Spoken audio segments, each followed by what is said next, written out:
First we have the chicken's beak, which would be analogous to our mouth. He doesn't really chew up the food with it, he just swallows it. And then it comes down to? It goes down the esophagus into, in a chicken it has a crop. Yeah, the crop. It's just a bag of food. It just sits there, and then it kind of goes down at a steady flow down to the two-part stomach. Let me put the drape on this. Uh-oh. Don't look, children.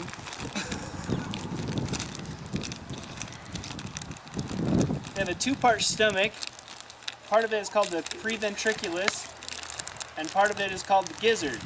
The preventriculus gets digestive juices from the liver. It has a two-lobe liver, two lobes of equal sizes, and from the gallbladder. They come down into the preventricular part of the stomach, and then the gizzard part is very muscular. It does the bulk of the digestion. You can actually feel the one side is literally harder than the other side. So, yeah. Digestion is completed at this part of the tract in as little as 30 seconds, as long as 3 minutes. Their digestion is pretty quick. They don't have two different places that things come out of. Chicken, all liquid, solid, semi-liquid, solid, semi-solid, liquid, all come out this same hole. And the eggs come out another hole up here. If this were a hen... But this is a rooster. If this were a hen, there'd be a cloaca, a little flap in here, and it would move one way to allow digestive excrement out, another way to allow eggs out, if this were a hen. If it would be inside, you couldn't see it. It'd be in just a little ways. And now we're going to open up the chicken's chest to see better the intestines inside. Let me hand you the wrench.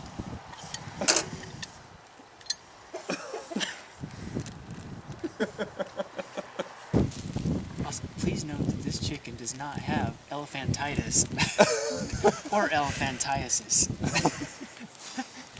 So in the chicken, the food comes down the esophagus into the crop where it's stored, and it mixes with digestive juices and these granules you can see there.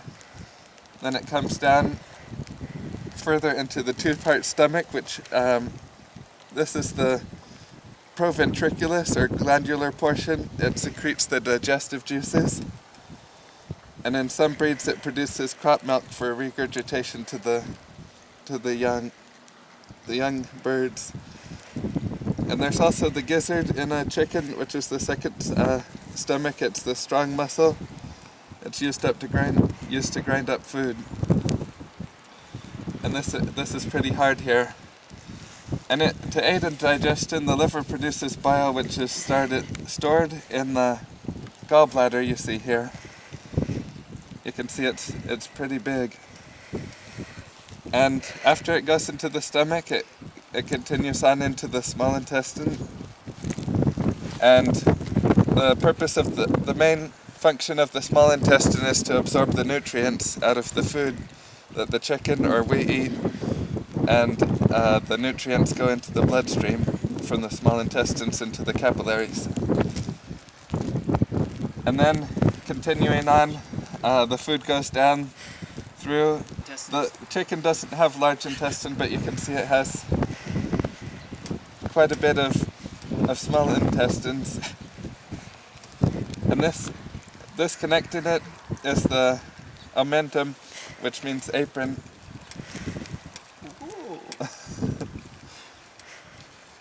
And so these are all the blood vessels that feed the small intestine and keep it alive. And food, as we'll show you in the human the video of the human intestines, food continues on by peristalsis, which is rhythmic contractions of the smooth muscle, where it contracts in one segment, pushes it through, contracts in another segment, and pushes it on down the line, where it finally ends up in the rectum and out the anus. If this were a female, it would have a cloaca, which is a little flap. The egg comes out of the same part of the chicken as the fecal matter does, and the flap, just by moving one way, can let fecal matter out, or moving the other way can let an egg out. So it's actually pretty clean. It just comes in contact at the very end. These don't have a urinary bladder, so they just have all their digestive stuff comes out the same hole. And you can see it around here, this is where the small intestine ends up, and it ends up in the rectum here. You can see it's a bigger portion there. But in a human, of course, it would go through the large intestine or the colon to end up at this point. And that's an overview of the chicken's digestive system. And as you can see, the intestines in this chicken are very long, and in a human they're even longer when you take into account the large intestine and the small intestine. And inside the small intestine there are microvilli which increase the surface area for better absorption of the nutrients.